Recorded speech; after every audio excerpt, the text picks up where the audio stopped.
Pagpalang araw po sa inyong lahat mga kapatid. Narito po tayo muli sa ating morning devotion, Grab Food for the Soul, our daily dose for the nourishment of our souls.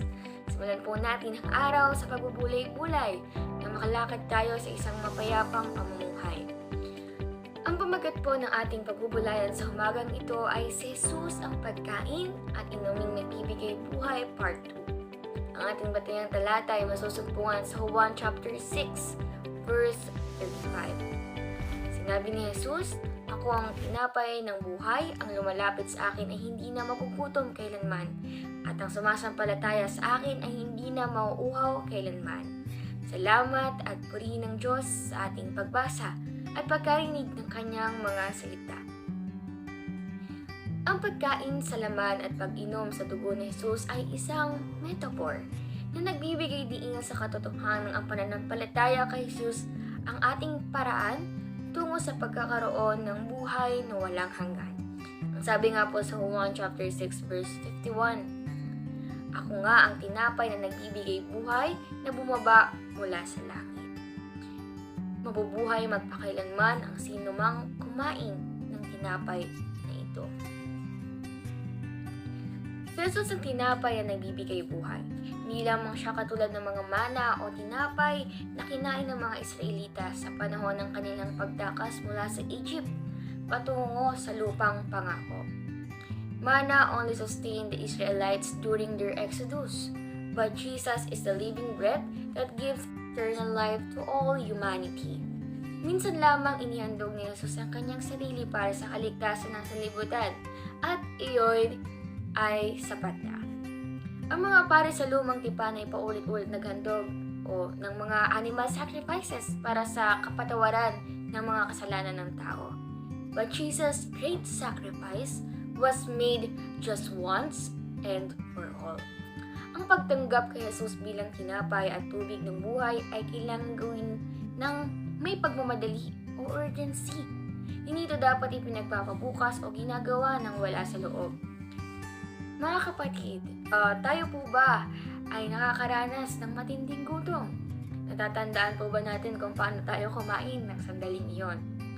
Kapag po tayo sobrang gutom, kakain tayo ng may kasiyahan na para bang inaasam ang pagkain na matagal na nating iniintay at maririnig ang masayang tunog sa ating pagmuya. Ito kailangan gawin ng tao kay Jesus bilang tinapay ng buhay.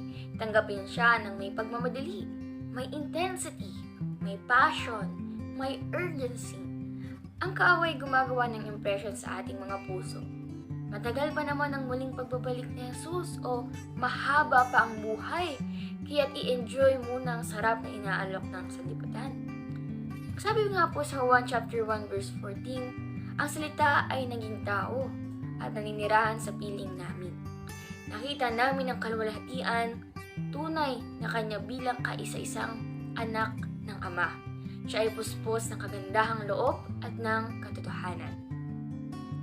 Naging posible lamang ang pananampalataya at buhay na walang hanggan dahil sa pagkakatawang tao ng Diyos sa pamamagitan ni Jesus. Nang ang tao ay magkasala, hindi niya na kayang iligtas ang kanyang sarili. Ngunit, dahil sa pag-ibig ng Diyos sa sangkatauhan, siya mismo ang gumawa ng hakbang kung paanong ililigtas ang pinakamahalagang manilikha, ang sangkatauhan, sa mamagitan ng pagsusugo sa kanyang bugtong na anak na si Jesus. Ang pagkain sa laman at pag-inom sa dugo ni Jesus ay nangangahulugan ang pagsunod sa kanyang mga utos, tagubilin at halimbawa. Kapag tayo nagsasalita, dapat parang ang naririnig ng tao, mga kapatid, ay si Jesus.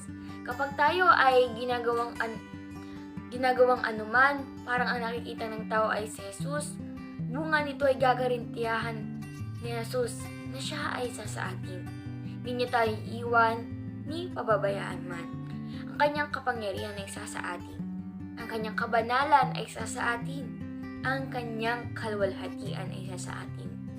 Ang pagkain sa laman at pag-inom sa dugo ni Jesus ay nangangahulugang tayo nabubuhay dahil kay Jesus. Si Jesus ay hindi lamang pinagmumulan ng buhay, kundi siya na ang ating buhay.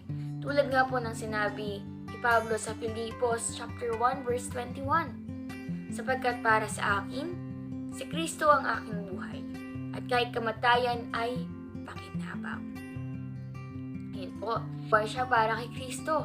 At maging ang kamatayan ay hindi pagkalugi, kundi pakinabang. Ganito rin ang dapat maging pananaw natin, mga kapatid, bilang isang mananampalataya. Ibig sabihin, si Kristo na ang nabubuhay sa atin at hindi na ang ating mga sarili. Tayo po ay manalangin. Panginoon naming Ama na mga pangyarihan sa lahat, sa umaga pong ito ay kami nagpapasalamat sa iyo sa biyayang inyong ipinagkakaloob sa bawat isa sa amin. Nagpapasalamat po kami sa pagkakataon na mabuhay at makaranas ng panibagong araw. Amin pong dalangin, Panginoon, na patnubayan ng ang bawat isa sa amin, mga kapatid na magsisipasok sa kanilang mga trabaho at mga estudyante na papasok po sa eskwela. Tulungan ninyo po kaming maging matagumpay sa mga gawain at bigyan ng lakas ng determinasyon upang harapin ang mga hamon na aming susuugin. Panginoon, dalangin din po namin ang mga kapatid namin may karamdaman, buuin niyo po makaranas po ng kaginhawaan at kagalingan. Ito po ang aming dalangin sa matamis na pangalan ni Jesus.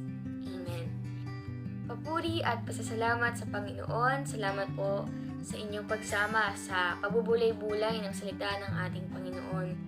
A friendly reminder sa bawat isa sa atin, be Christ-like in your workplace today. To God be the glory. Humayo at maglingkod. God bless!